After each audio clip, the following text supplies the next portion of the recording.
Hello everyone, स्वागत है आप सभी का स्टेप टू सक्सेस क्लासेस में डेली करंट अफेयर सीरीज में। आज के वीडियो में हम लोग 14 से 16 मई 14, 15 और 16 मई का करंट एक साथ डिस्कस करने वाले हैं। स्टार्ट करते हैं अपने आज के पहले क्वेश्चन से। पहला क्वेश्चन है, भारत की महिला टेबल टेनिस खिलाड़ी जो हाल में विश्व महिला टेबल टेनिस एकल रैंकिंग सिंगल रैंकिंग में शीर्ष 25 में प्रवेश करने वाली पहली भारतीय महिला बनी हुई है। ठीक है, ऑप्शन है आपके पास श्रुति अहलावत, रिया भाटिया, मनिका बत्रा और अंकिता रैना। तो इसका जो सही जवाब है ऑप्शन सी, ये मनिका बत्रा जो है ये भारत की ऐसी पहली महिला टेबल टेनिस खिलाड़ी हैं जो विश्व महिला टेबल टेनिस एकल रैंकिंग में शीर्ष 25 में स्थान बना लिया है। इन्होंने ऐसा करने वाली ये पहली महिला है। बाकी ये जो तीन नाम लिखे हैं ये महिला टेनिस खिलाड़ी है, टेबल टेनिस नहीं, महिला टेनिस खिलाड़ी है। ठीक, और इन्होंने क्या किया है, सऊदी स्मैश प्रतियोगिता जो है इन्होंने खेली है और इस प्रतियोगिता में सफलता प्राप्त करने के बाद इन्होंने अपने करियर में सर्वश्रेष्ठ रैंकिंग ये 24, इनकी वर्ल्ड रैंकिंग जो है वो 24 हो गई है। ठीक है, इसके अलावा इन्होंने टेबल टेनिस में जो किसी भारतीय द्वारा हासिल की गई सर्वोच्च रैंक है जी सत्यन, इनके 5 साल पुराने रिकॉर्ड की भी बराबरी कर ली है। ठीक है, ये काफी जो है वो प्रसिद्ध खिलाड़ी हैं, काफी सफल खिलाड़ी हैं। और मनिका बत्रा ने जो है वो 2015 में जो राष्ट्रमंडल टेबल टेनिस चैंपियनशिप हुई थी कॉमनवेल्थ गेम्स में, उसमें इन्होंने 3 पदक जीते थे। 2018 में जो कॉमनवेल्थ गेम्स हुए हैं इसमें इन्होंने व्यक्तिगत मतलब सिंगल और टीम श्रेणियों में भी स्वर्ण पदक इन्होंने जीता हुआ था और इन्हें वर्ष 2020 में मेजर ध्यानचंद खेल रत्न से सम्मानित किया गया था। तो ये टेनिस खेल की जो है वो टेबल टेनिस खेल की जो है वो काफी सफल खिलाड़ी है। ठीक है, अगला क्वेश्चन देखते हैं। अगला क्वेश्चन है, भारत के 85वें ग्रैंड मास्टर बने हैं। जो शतरंज खेल होता है वहां के खिलाड़ियों को ग्रैंड मास्टर की उपाधि मिलती है, खिताब मिलता है। आपको बताना है 85वें grand master P Shyam Nikhil, Vaishali Ramesh Babu, Aditya S Samant और वोपला प्रणीत। ठीक है, तो इसका सही जवाब जो है वो आपका option A P Shyam Nikhil जो है ये भारत के 85वें ग्रैंड मास्टर जो है बने हुए हैं। ठीक है, 85th ग्रैंड मास्टर बने हुए हैं और इन्होंने 12 मई 2024 को दुबई पुलिस मास्टर्स 2024 का खिताब इन्होंने हासिल किया है। और उसी टाइम पे इन्होंने जो ग्रैंड मास्टर मानदंड है, पैरामीटर्स हैं, उन पैरामीटर्स को इन्होंने सिक्योर करने के लिए जो ग्रैंड मास्टर जिनशी बाई है इनके साथ एक ड्रॉ खेला और इनका जो है वो अपने इन्होंने जीएम मानदंड सुरक्षित किया और इनको फाइनली ग्रैंड मास्टर की उपाधि से जो है वो सम्मानित किया गया है। ये 85वें ग्रैंड मास्टर बन गए हैं भारत के। अगला क्वेश्चन है, देश के सबसे बड़े कौशल कार्यक्रम या प्रतियोगिता इंडिया स्किल्स 2024 का आयोजन कहाँ किया जा रहा है? ऑप्शन है कलकत्ता, नई दिल्ली, लखनऊ और अहमदाबाद। ठीक है, तो इसका सही जवाब जो है ऑप्शन बी, ये जो इंडिया स्किल्स 2024 है इसका आयोजन नई दिल्ली में किया जा रहा है और नई दिल्ली में इसका आयोजन 15 मई को स्टार्ट हुआ है और ये 4 दिवसीय प्रतियोगिता है। तो अभी ये प्रतियोगिता जो है वो चल रही है। ठीक है, ये क्या है, देश का सबसे बड़ा कौशल कार्यक्रम है। ठीक है, और ये जो कार्यक्रम है वो कौशल विकास और उद्यमिता मंत्रालय द्वारा आयोजित किया जा रहा है और इसका जो उद्देश्य है देश के सर्वश्रेष्ठ कौशल को सामने लाने का इनका ये प्रयास है। ठीक है, इस कार्यक्रम के दौरान जो पारंपरिक शिल्प है, ट्रेडिशनल शिल्प जो है, उससे लेकर आधुनिक प्रौद्योगिकी तक, ठीक है, जो एडवांस टेक्नोलॉजी है उस तक की 61 कौशल प्रतियोगिताएं इसमें आयोजित की जाएंगी और इन प्रतियोगिताओं में जो विजेता होंगे उनको सितंबर 2024 में लियोन फ्रांस में जो वर्ल्ड स्किल्स प्रतियोगिता होती है वहां इनको क्या किया जाएगा, उनकी तैयारी करवाने के लिए इनको उद्योग जगत के विशेषज्ञों से प्रशिक्षण दिया जाएगा और वहां ये जो फ्रांस में वर्ल्ड स्किल प्रतियोगिता है वहां पर वे 70 से अधिक देशों के प्रतिनिधियों के साथ क्या करेंगे, प्रतिस्पर्धा करेंगे, वहां पर भारत का प्रदर्शन करेंगे। ठीक है, अगला क्वेश्चन देखते हैं।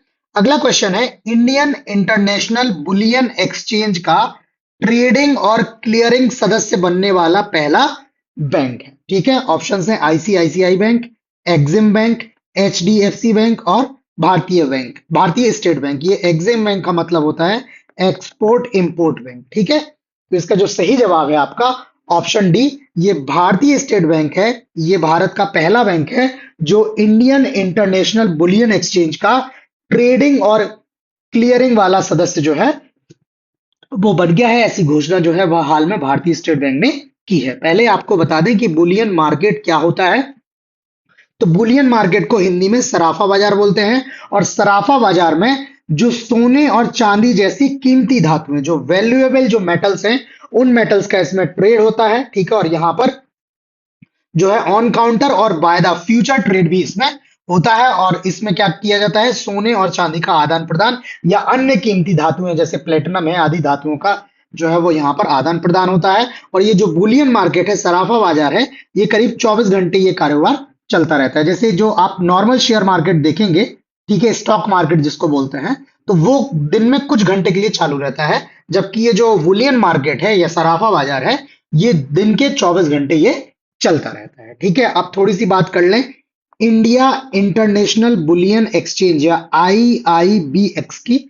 तो ये जो भारत का पहला बुलियन मार्केट है या भारत का पहला बुलियन एक्सचेंज है, इसका शुभारंभ 29 जुलाई 2022 को प्रधानमंत्री श्री नरेंद्र मोदी द्वारा, ठीक है, कहां पे किया गया, गांधीनगर, गुजरात के गांधीनगर के गिफ्ट सिटी में इसका जो है वो उद्घाटन किया गया। भारत का ये पहला बुलियन एक्सचेंज है। और ये जो एक्सचेंज है, ये अंतरराष्ट्रीय वित्तीय सेवा केंद्र प्राधिकरण IFSCA द्वारा ये क्या किया जाएगा, विनियमित किया जाएगा, रेगुलेट किया जाएगा। और इससे क्या होगा, बुलियन ट्रेडिंग, बुलियन वित्तीय उत्पादों में निवेश और IFSC में वॉल्टिंग सुविधाओं को ये क्या करेगा, बढ़ावा देगा। अगर अभी तक भारतीयों के पास इस तरह का अपना कोई एक्सचेंज नहीं था, ठीक है, लेकिन अब भारतीयों के पास जब इस तरह का अपना खुद का एक्सचेंज है, तो नो डाउट इस दिशा में क्या करेंगे, ट्रेडिंग में भी लोगों का पार्टिसिपेशन बढ़ेगा और उत्पादों में निवेश भी जो है वो बढ़ेगा। ठीक है, और वैसे भी अभी जो है मार्केट में अच्छा इन्वेस्टमेंट चल रहा है, मार्केट अच्छी परफॉर्मेंस भी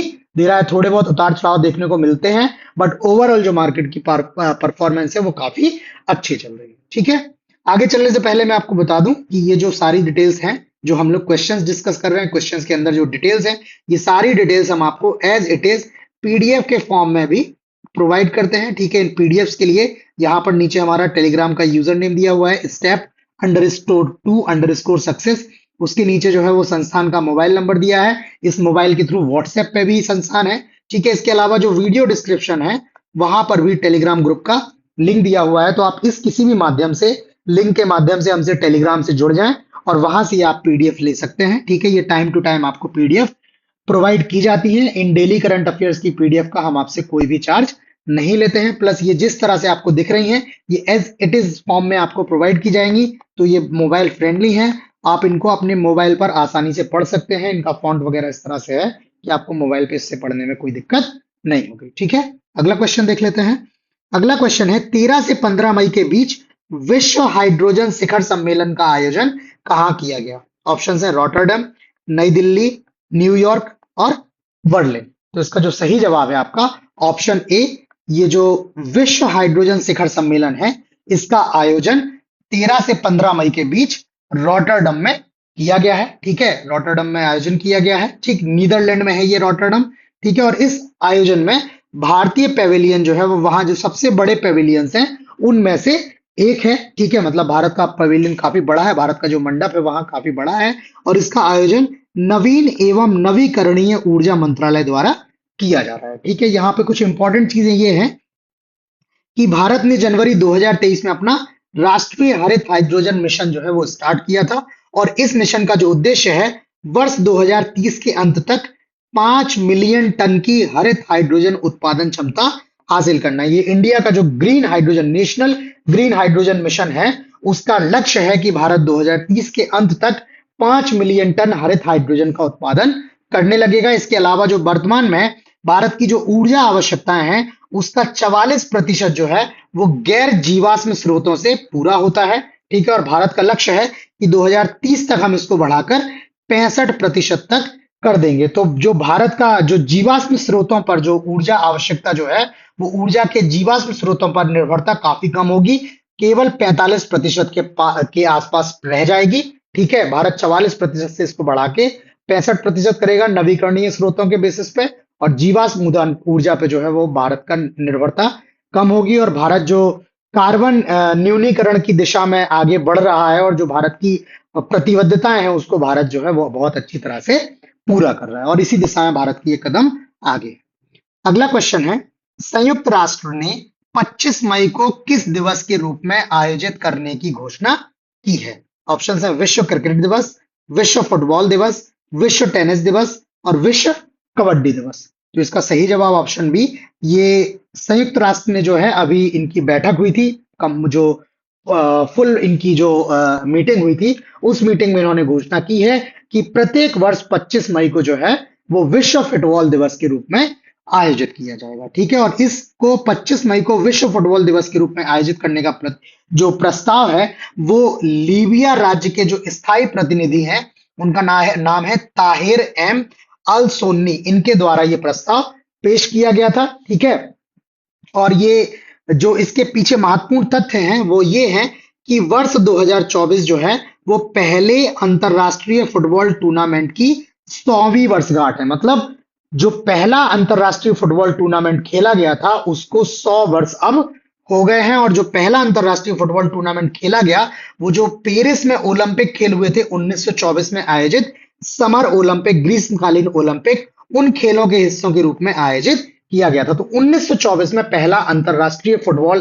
टूर्नामेंट खेला गया था और 2024 में उस टूर्नामेंट की 100वीं वर्षगांठ है, और इसी समय जो है वो संयुक्त राष्ट्र ने घोषणा की है कि प्रति वर्ष 25 मई को विश्व फुटबॉल दिवस के रूप में आयोजित किया जाएगा। इससे फुटबॉल के बारे में लोगों को जागरूकता प्रदान की जाएगी, और इससे क्या होगा, खेलों का जो है वो एक्सपेंशन होगा, ज्यादा से ज्यादा लोगों को इसमें जोड़ा जाएगा। ठीक है, अगला क्वेश्चन देख लेते हैं। फेडरेशन कप में भाला फेंक खिलाड़ी नीरज चोपड़ा ने 82.7 मीटर थ्रो के साथ स्वर्ण पदक जीता है। ये अपने आप में पूरा एक स्टेटमेंट है, और इसमें जो है वो कई सारे फैक्ट आपके छुपे हुए हैं। जैसे अगर आपसे पूछ लिया जाए कि फेडरेशन कप जो है वो किस खेल से संबंधित है, तो फेडरेशन कप जो है वो भाला फेंक खेल से या जेवलिन थ्रो खेल से संबंधित है, और इसमें नीरज चोपड़ा ने क्या किया है, 82.27 मीटर थ्रो करके स्वर्ण पदक जीत लिया है। तो यहां से आपके 3 क्वेश्चन हो गए। इस तरह के क्वेश्चन भी आयोग में पूछे जाते हैं। तो कई बार इसमें वैसी चीजें नहीं पूछता है जो आपको पता है, वैसी चीज पूछ देता है जो आपसे छोड़ दिया जाए। तो यहाँ पे उसने क्वेश्चन क्या किया है, इस प्रतियोगिता का आयोजन कहाँ किया गया है, आपको उस स्थान का नाम बताना है जहां पर यह फेडरेशन कप प्रतियोगिता का आयोजन किया गया। ऑप्शन है लखनऊ, हैदराबाद, बेंगलोर और भुवनेश्वर। इसका सही जवाब ऑप्शन डी, ये जो फेडरेशन कप है जिसमें नीरज चोपड़ा जी ने स्वर्ण पदक जीता है, इसका आयोजन भुवनेश्वर में हुआ, और भुवनेश्वर में इसका आयोजन 15 मई को हुआ, जिसमें इन्होंने 27वीं राष्ट्रीय फेडरेशन सीनियर एथलेटिक्स प्रतियोगिता में पुरुषों की भाला फेंक प्रतियोगिता में स्वर्ण पदक जीता हुआ है। ठीक है, इसके पहले भी नीरज चोपड़ा वर्ष 2021 में इस फेडरेशन कप में क्या कर चुके हैं, स्वर्ण पदक जीत चुके हैं। उस समय इन्होंने 87.80 मीटर भाला फेंका हुआ था, 87.80 मीटर भाला फेंक के इन्होंने उस टाइम भी स्वर्ण पदक जीता था। इसके अलावा नीरज चोपड़ा टोक्यो ओलंपिक में स्वर्ण पदक विजेता हैं, 2022 में डायमंड लीग विजेता हैं, और 2023 में विश्व चैंपियन का खिताब हासिल किया था। जेवलिन थ्रो में वर्ल्ड चैंपियन का खिताब भी नीरज चोपड़ा हासिल कर चुके हैं। हालांकि ओलंपिक में इन्होंने जब गोल्ड मेडल प्राप्त किया था तो उस समय ये बहुत बड़ी चर्चा थी, बहुत बड़ा जो है वो उपलब्धि थी इनके इंडिविजुअल लेवल पे भी और राष्ट्रीय स्तर पर भी। तो ये तो लगभग सभी को जानकारी होगी कि नीरज चोपड़ा जी ने जो है वो ओलंपिक में स्वर्ण पदक जीता हुआ था। बाकी भी इनके जो है वो कुछ अच्छे परफॉर्मेंस यहाँ पे हमने लिखे हुए। ठीक है, बाकी देखो मैं अपनी तरफ से जो है वो पूरी कोशिश कर रहा हूँ कि क्वेश्चन में जितना वेरिएशन पॉसिबल हो, जितने तरह से क्वेश्चन को डिजाइन किया जा सके, उस तरह से मैं क्वेश्चन को डिजाइन कर रहा हूं, ताकि आपको परीक्षा में बैठने से पहले एक थोड़ा सा आइडिया लग जाए कि परीक्षा में क्वेश्चन कैसे आ सकते हैं। ठीक है, फिर भी आप लोग जो है, आप लोग भी क्या करें, इसमें अपना फीडबैक हमें देते रहें। आपके फीडबैक के माध्यम से हमें पता लगेगा कि हमारा जो प्रयास है वो सही दिशा में जा रहा है कि नहीं, आपको उससे कोई सहायता मिल रही है कि नहीं। और अगर आपका कोई सुझाव भी है, आपका कोई सजेशन है, तो आप प्लीज अपना सजेशन भी हमें दें।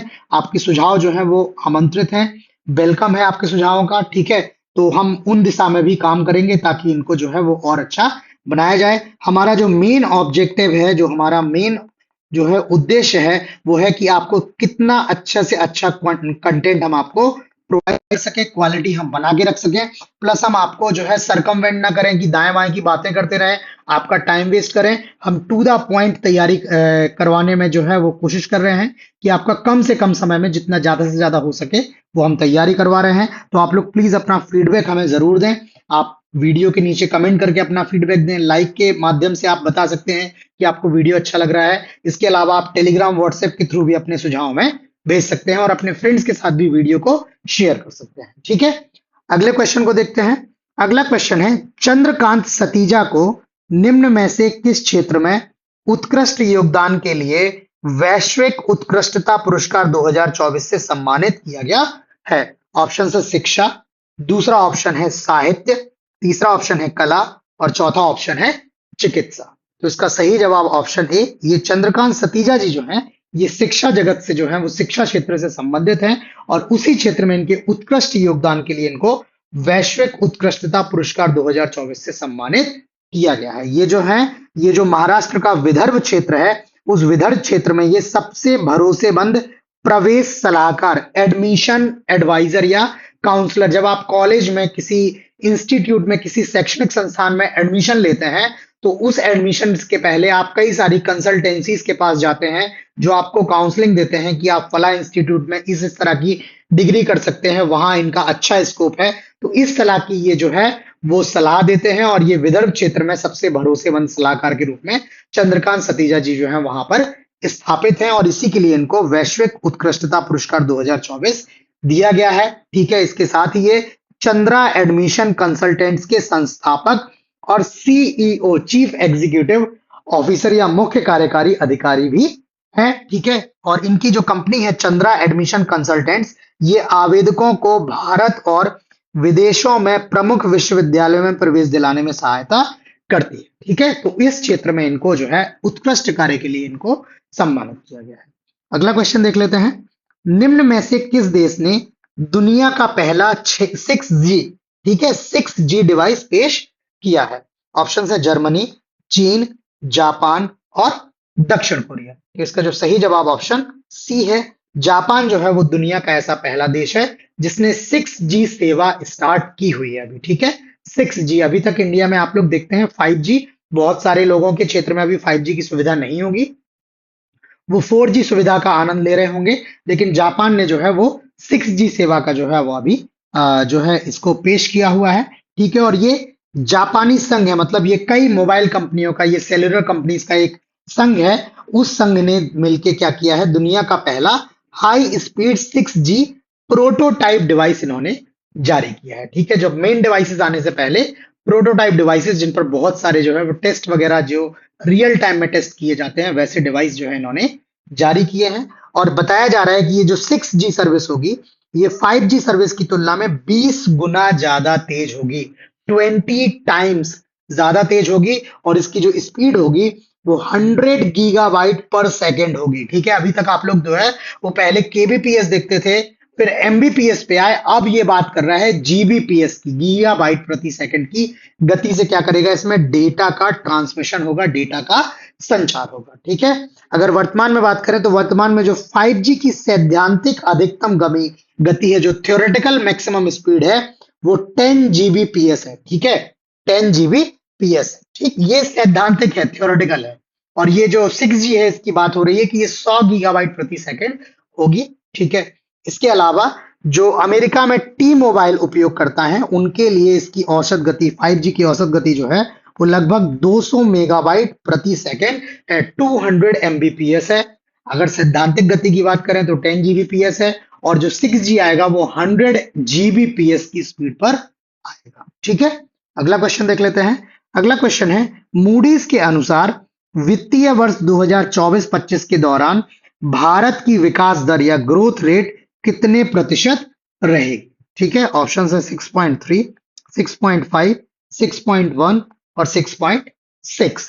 तो इसका सही जवाब ऑप्शन डी, ये मूडीज के अनुसार वित्त वर्ष 2024-25 के दौरान भारत की जो विकास दर रहेगी वो 6.6% की दर से आगे बढ़ने की उम्मीद है। इसके साथ ही मूडीज ने 2025-26 के लिए भारत की विकास दर की जो बात की है, इन्होंने बोला है कि भारत की विकास दर 6.2% रहेगी। हालांकि आरबीआई ने जो है इससे ज्यादा विकास दर की बात की है, ठीक है, बट मूडीज ने भी 6.6% की विकास दर की बात की है। और जो अभी बहुत सारे क्वेश्चंस हम लोग कर चुके हैं जिसमें जो है वो फिंच है, S&P है, ठीक है, तो इस तरह की जो है संस्थाएं हैं जो वित्तीय रैंकिंग रेटिंग्स जो देती हैं, उन सब ने भारत की अर्थव्यवस्था पर विश्वास जताया है और लगभग सब ने भारत की विकास दर जो है वो 6.5% से अधिक ही बताई हुई है। तो ये बता रहा है, ये संकेतक है कि भारतीय अर्थव्यवस्था जो है वो सही दिशा में आगे बढ़ रही है। ठीक है, अगर भारत के जीडीपी आकार की बात करें तो भारत जीडीपी के आधार पर दुनिया का 5वां सबसे बड़ा सबसे बड़ा देश है। और ये क्या है, अमेरिका, चीन, जर्मनी और जापान के बाद 5वें नंबर पर आता है। पहले स्थान पर अमेरिका, फिर चीन, जर्मनी और जापान। पहले भारत 6वें स्थान पर आता था, लेकिन 2022 में इसने ब्रिटेन को पीछे छोड़ दिया और 5वां स्थान जो है हासिल किया है। और अगर भारत के जीडीपी का जो टोटल वैल्यू के बारे में बात करें तो भारत का जीडीपी करीब 3.7